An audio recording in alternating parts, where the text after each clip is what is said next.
Good morning mga kababayan. Nandito na po tayo ngayon sa Talambans, Kanduman, Mandawi City mga kababayan. So by the way mga kababayan, ito magko-comment po tayo sa sitwasyon ngayon ni General Torre.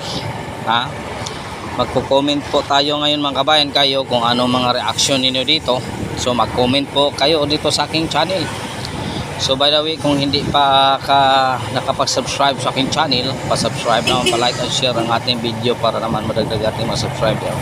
Para mas marami tayo, maraming mga comment, doon natin malalaman kung gaano talaga kalakas ang ating mga mamayang Pilipino nga nanonood sa mga katotohanan.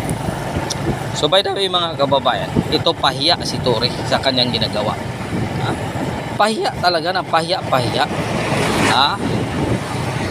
Dinidinay siya ni Abalos. Dinidinay siya. Anong sabi ni Abalos? Wala kong order ng ganyan. Diskarte lang yan ni Torre. Kawawa naman si Torre na sumusunod parang aso. Kawawa naman si Torre parang aso na may tali sa liig. Kung saan pupunta yung kanana mo, doon siya. Ngayon, binusalan siya. Diskarte na kung saan sa pupunta. Ngayon, malaki ang damage nga gawa ni Torre sa KOGC. Ngayon Torre, yung retirement mo kulang pa ibayad, di ba? Ay talagang may kaso ka. Talagang may kaso ka talaga Torre. Kung susumadahin mo, talagang may kaso ka. Dahil ang intelligence mo palpak. Intelligence mo binayaran, palpak, ginagawa mo pang pulis. So doble pang kaso mo. Kung ang civilian susuot ang pulis, madali ninyong haulihin. Pero kung sa inyo nanggaling, okay lang. Tama ba yun? Ang bawal ay bawal, ang tama ay tama. Saan ka nakakita na ang tama ay ang bawal ay naging tama?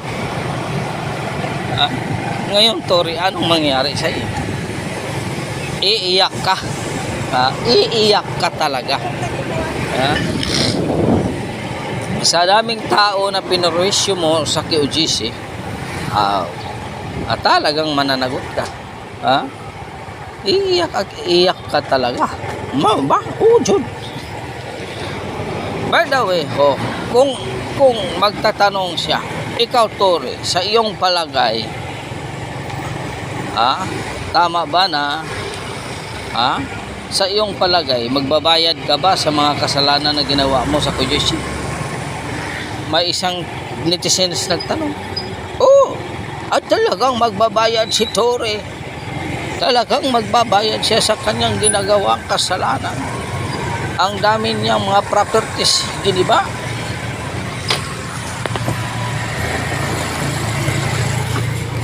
Ang dami niyang may tao pang namamatay. Tapos ngayon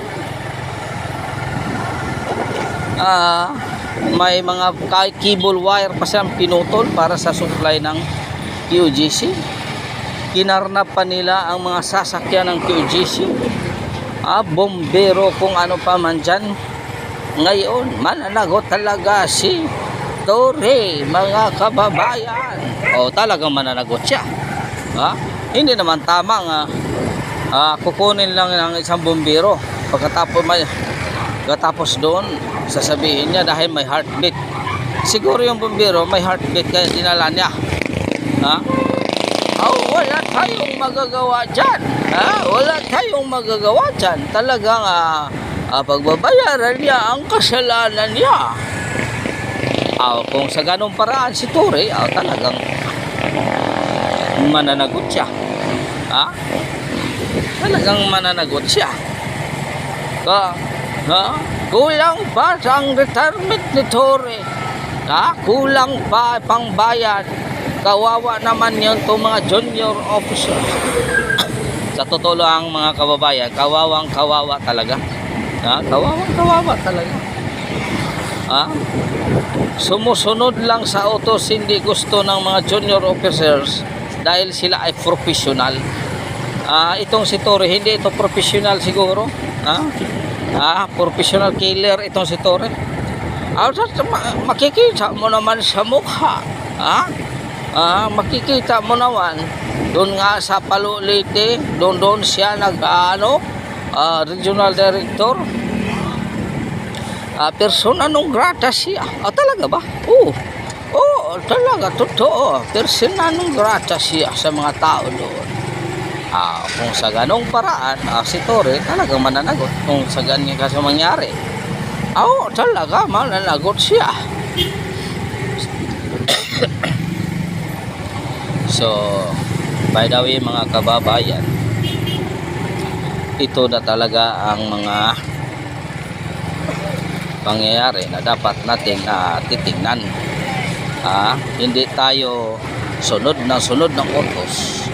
Alam mo naman na hindi dapat magpasikat pa. Doble lang siguro itong si Torre.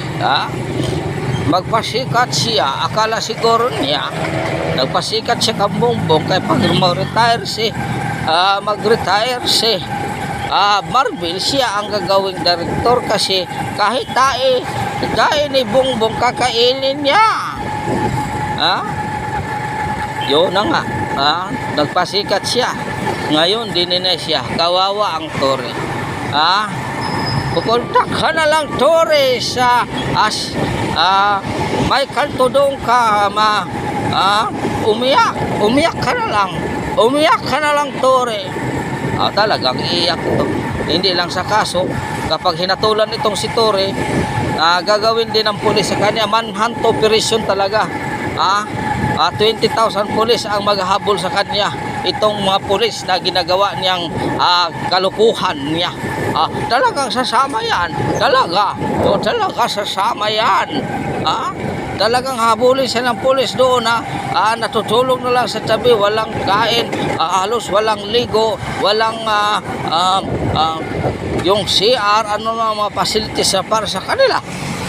Talaga ito kung totoosin lang, siguro ito si Torre, papanitan ito ng mga kapulisan, ang mga junior officer. So, by the way mga kabayan, hanggang dito na lang po mga kababayan sa pakikiusap natin sa ating mga kaibigan dito, yun opinion nila. Hanggang dito na lang po. Maraming salamat. God is good all the time. All the time God is good. With Senyor, kaninyong tanan mga kababayan.